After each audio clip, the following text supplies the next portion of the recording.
In this video, we're going to go over how to do a California background check.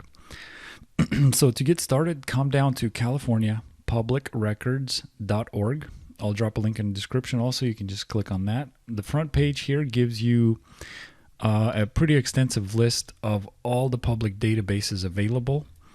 So depending on what specifically you want to focus on in your background check, there could be things in here that might be of consideration. So if you want to look up somebody's license, for instance, if they're a doctor or a real estate agent, you are able to, or a contractor, you're able to look them up, make sure they're legit. If you're looking for something like criminal records, we have a specific page for the background checks. Just click on other records. And as you can see, you have a statewide option here. You have, if you want to request your own, there's an option for that. Sex offender registry, prison records, things like that. It's kind of difficult to do a statewide check for statewide background check in California. There's a lot of restrictions. It's slightly more complicated in California to do such things. So you have to look at individual databases. So if you're looking at things like criminal records or jail records, you would literally have to go search at the county level.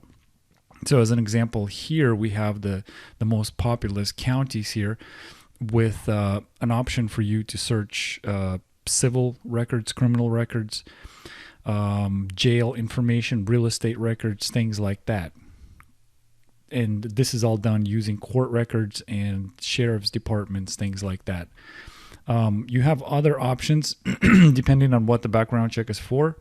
Maybe you want to click on something more specific about inmates. Maybe you need property information. There are different variations and different information on each of the pages. The main page itself, the home page, will give you quite a few options here. So depending on what you want to focus on, what your background check is all about, you should be able to find something to look at. Another option you have available to you is to use a private database. And this database is, it's instant. So all you got to do is just type a first name and a last name here and hit go. And so as soon as it goes through the process of figuring out who the person is, it will show you if any information is available on that person, and then you have an option to proceed. There is a fee associated with this. You might be able to locate some of this information for free using public records, but some of these places will still charge you a small fee, so it's not all going to be free. But what I like about the search, using the search box, and it not only lets you look at county records, state records, it goes nationally. So it's a lot of databases from a lot of different counties, a lot of different states.